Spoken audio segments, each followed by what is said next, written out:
जन जन का कल्याण कौन करेंगे? बाबा जय गुरुदेव जी महाराज का कहना है शाकाहारी रहना है। सब स्वरूपी संतन में विराजमान परम पूज्य स्वामी महाराज परम श्रद्धेय अपने मथुरा गुरु दरबार के रखवाले महाराज जी, सम्मानित सभी सत्संग प्रेमी सत्संग सवाल की संत नगर गली नंबर 87 के सम्मानित श्रद्धालु प्रेमी भक्तों, आप सबके चरणों में सादर जय गुरुदेव।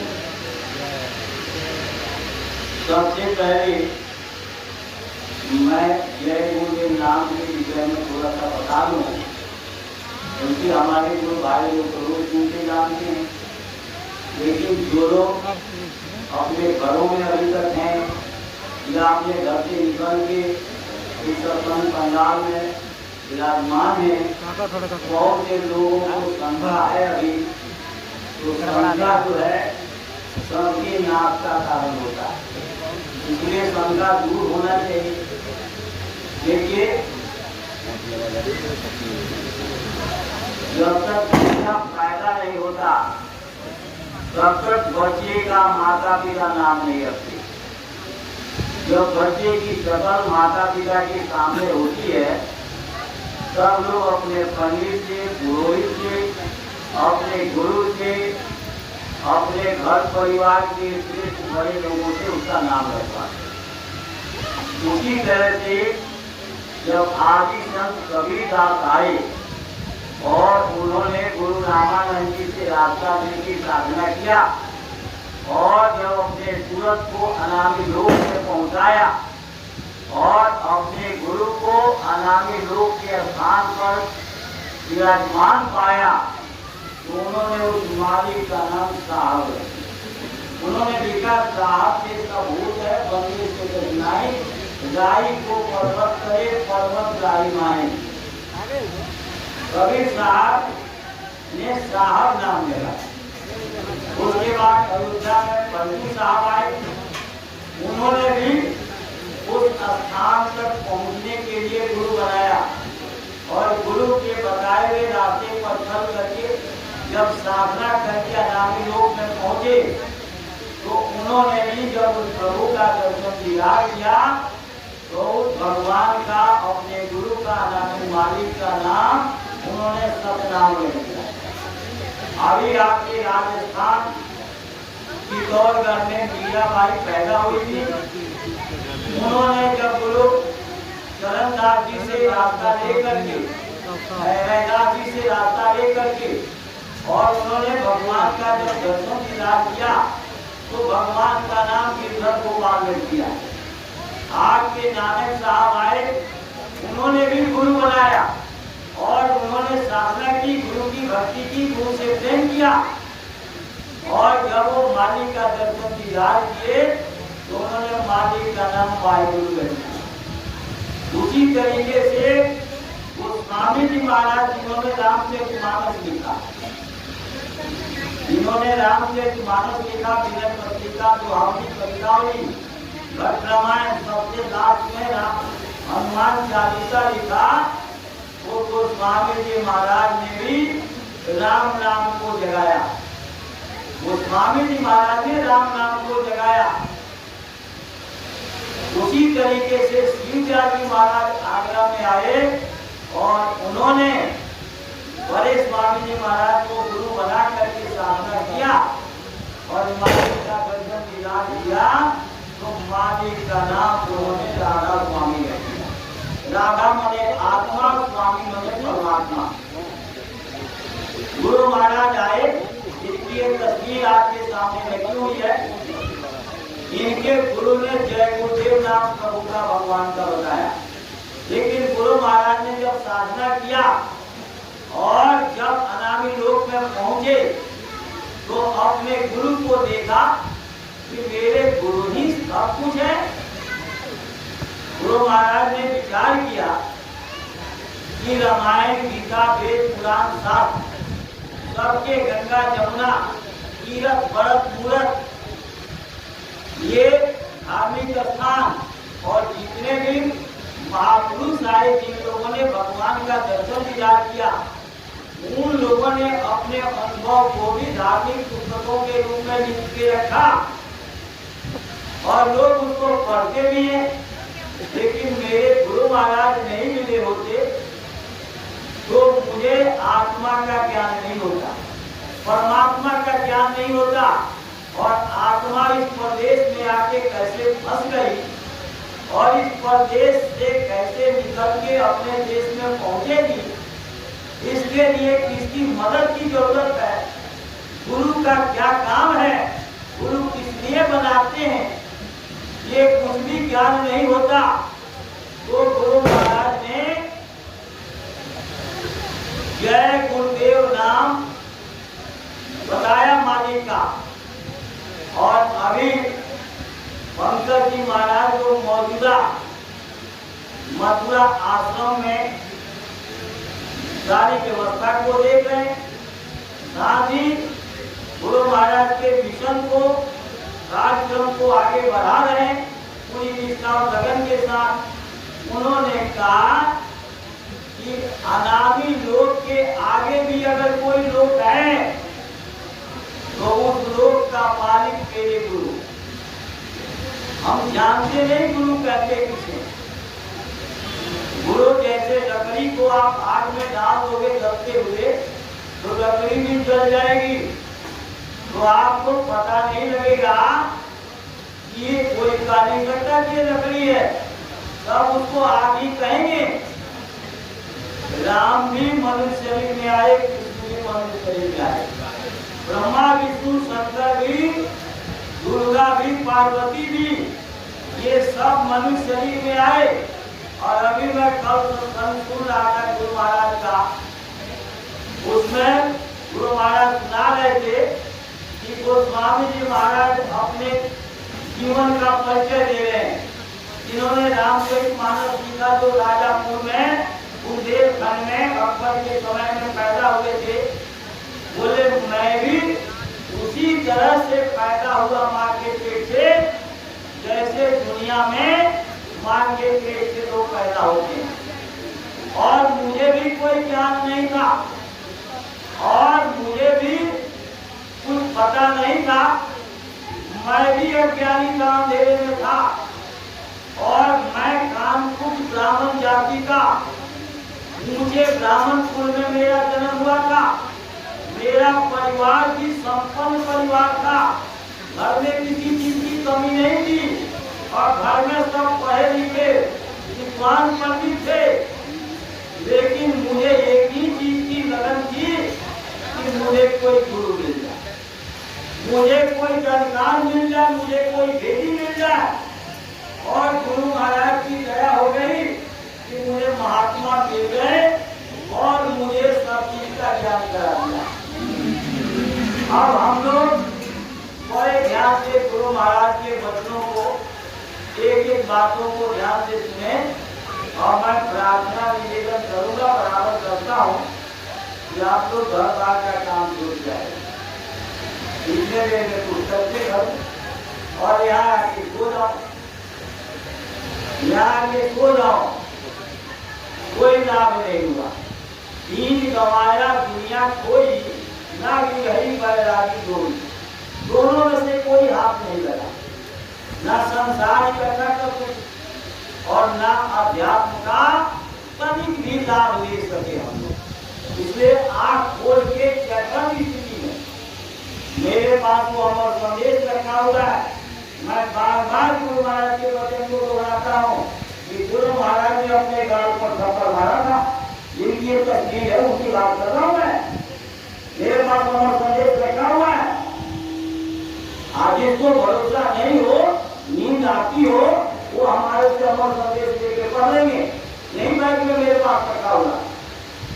और यहाँ है कि आप भूल जाओ तो उसका लाभ क्या हो, इनके अच्छा घर में रहते, बाल बच्चों की देखभाल करते, कुछ भौतिक बड़ा हो कि आप सब लोग चैतन्य होकर ज्ञान भजन सुमिरन भी चैतन्य होके करो और सत्संग में भी चैतन्य होके बैठना चाहिए। देखो, सबसे पहली बात गुरु महाराज बता करते थे कि मनुष्य शरीर अनमोल है, जीव दुर्लभ है और ये बड़े भाग्य से मिला है। 4,84 लाख योनियों और 22 प्रकार के नरकों की बड़ी लंबी दुख दर्द भरी यात्रा के बाद वहां कोई सुनने वाला नहीं था, कोई मदद करने वाला नहीं था।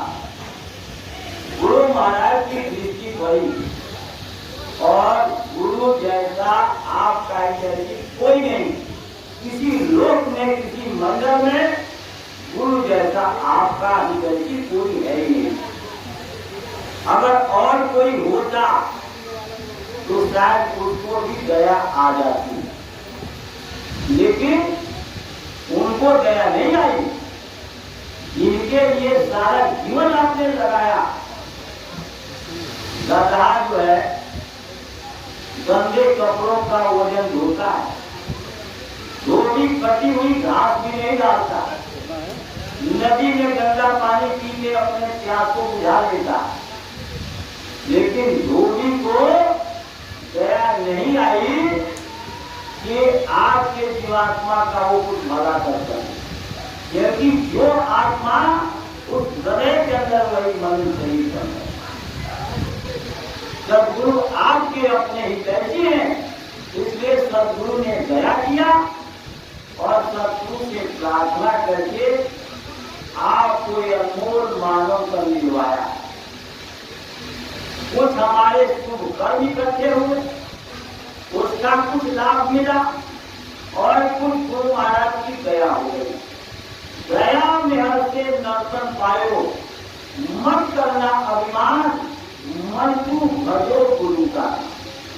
ये दया मेहर से मनुष्य ही हमको आपको मिला, जो देव दुर्लभ नर नारायण शरीर।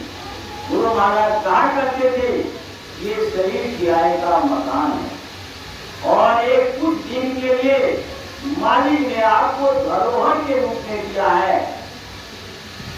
जिस दिन ये समय सीमा समाप्त होगी उसी दिन ये धरोहर इसका मालिक आपसे वापिस दे देगा। आप रोते रहो, चीखते रहो, चिल्लाते रहो, हर तरीके का प्रयास करोगे, दोबारा ये अवसर नहीं मिलने वाला। गुरु महाराज कहते थे, राम प्रताप गुरु महाराज कहते थे कि दुनिया की सारी संपत्ति अगर एक थाली में रख करके आरती करोगे तो ये दोबारा अनमोल मानवतम मिलने वाला नहीं। अगर ये मिलने वाला होता तो जिनके पास राजपाट था, जिनके पास महल अटारिका था, जो लोहे को सोना बनाना जानते थे, उन सब लोगों को दोबारा मनुष्य मिल जाता। इस विजेता सिकंदर को भी मनुष्य मिल जाता, लेकिन नहीं मिला। उन लोगों ने प्रमाणित किया कि दोबारा ये अनमोल मानवतन नहीं मिलेगा। आपको ये अनमोल मानवतन जिसने दिया, जिसने दिलवाया, और आप जो इस अनमोल मानवतन को पाए हो, इन तीनों लोगों के पाने का एक ही लक्ष्य है, एक ही उद्देश्य है, क्योंकि आप ये भूल भरम अज्ञान के देश में, अज्ञानता के अंधेरे में, जैसे रात को लाइट चली जाए, कोई वस्तु अपने घर में रखे हो, ढूंढ रहे हो, मिलता नहीं। अगर लाइट आ जाए तो 1 मिनट में आपको मिल जाए। उसी तरह से अज्ञानता के अंधेरे में हमको ये समझ में नहीं आ रहा कि हमारा शुभ चिंतक कौन, हमको सही दिशा निर्देश कौन कर रहा, और हमारी आत्मा का भला कौन कर सकता है, और हमको ये अनमोल मानवतन मनुष्य शरीर किसलिए मिला है। हम क्यों इस संसार में आए हैं, हमारे दुख का निदान कैसे होगा। हम तो जहाँ गए वही दुखों का पहाड़, वही मौत की तलवार। गुरु महाराज कहते थे कि हिमालय पहाड़ से भी ऊंचा पहाड़, आपके कर्मों का दुख आपके नजरों के सामने खड़ा है और वो सब आपको ही भोगना है। दूसरा कोई माता पिता बंधु परिवार के लोग भोगने नहीं आए। जब कर्म आप किए हो तो आपका पड़ोसी उनके फल को नहीं भोगेगा, वो फल आपको भोगना है। और हिमालय पहाड़ से भी बड़ा पहाड़ आपके कर्मों का, आपके गंदगी का, आपके बुराई निंदा चुगली का पहाड़ खड़ा है जो आपको भोगना है। और ऐसा कोई दुनिया में आदमी नहीं है जिसकी मौत नहीं होगी। जो मृत्यु लोक में आया है वो सबकी मौत निश्चित है। मौत की तलवार 24 घंटे आपके गर्दन पर लटकी हुई है और ये भी हम लोग इसकी परवाह न करके दूसरे की परवाह करते हैं। उनके अंदर ये कमी है, उनके अंदर ये बुराई है, वो फलाने को गाली देते हैं, फलाने को धोखा देते हैं, चोरी करते हैं, रिश्वत करते हैं। अरे उनके कर्मों का फल आपको भोग रहा है तो आप पूजा कर रहे हो। जब दूसरे की सफाई करोगे तो आप अपने कर्मों की सफाई कब करोगे, आपको समय नहीं मिलेगा। और दूसरे की बुराई करके और जो है हिमालय से भी बड़ा पहाड़ अपने सिर पर लादने जा रहे हो, इसका ज्ञान नहीं है। अगर हम लोगों को सत्संग मिला होता और सत्संग के वचन को अपने हृदय में धारण किए होते और उसको संभाल के रखते, जैसे कंगाल रुपया पैसा को संभाल के अपने जेब में बांध के रखता है और सुबह शाम उसको खोल करके देखते रहता है और जितने कागज और पन्नी में वो समेट के रखता है उतने कागज पन्नी को हटाता है और फिर उसी तरह से समेट करके लपेट करके और वो अपने कमर में धोती के भीतर बांध देता है। लेकिन देखता बराबर है कि क्या इसमें से कुछ कमी तो नहीं आ रही, उसकी नीरव परख करता है। इस तरीके से हमको आपको भी ये अनमोल मानव का मिला सुख के निदान के। क्योंकि आप मनुष्य शरीर में देखो कि कोई मनुष्य शरीर में सुखी नहीं। जब बच्चा पैदा होता है अबोध अवस्था में होता है उसको ज्ञान नहीं है, हिसाब कर दिया, कटी कर दिया, बिस्तर पर पड़ा हुआ, हिसाब से बिस्तर गीला हो गया, ठंडी लग गई। माता लेके गई और उसी टाइम चारे में सर्दी में नल खोल करके उसको धो रही। कई बार माता को दया आ गई तो गीले कपड़े पर अपने सो गई, सूखे पर बच्चे को उठाया। जब बच्चा थोड़ा बड़ा हुआ, चलने फिरने लगा, बाल्टी में पानी रखा, उसमें जो है टूट गया, हाथ पैर डाल दिया, ठंडी लग गई, निमोनिया हो गया, सुबह शाम डॉक्टर इंजेक्शन लगाया, नेबुलाइजर लग रहा, नेबुलाइज हो रहा, सांस की दिक्कत होने लगी, दुनिया भर के तकलीफ। थोड़ा उससे बड़ा हुआ, माता पिता उसके वजन से ज्यादा वजन किताब कापियों का बोझ डालती है। बच्चा खेल में दीवाना रहना चाहता है और आप घर में डांटते हो, मारते हो, पीटते हो, प्रलोभन देते हो, पढ़ने जाओ। स्कूल में अलग डांट पड़ती है, मार पड़ती है, ट्यूशन में अलग मार पड़ती है और माता पिता घर में डांटते, फटकारते, मारते, पीटते अलग है। जब उससे बड़ा हुआ, पढ़ लिख के अपने आप को सोच रहा है कि मैं माता पिता को धोखा दे रहा हूं, लेकिन बच्चा माता पिता को धोखा नहीं, अपने आप को धोखा देगा। अगर कोई सत्संगी ये समझे कि मैं गुरु महाराज को धोखा दे रहा हूं तो ये बहुत बड़े भूल भ्रम और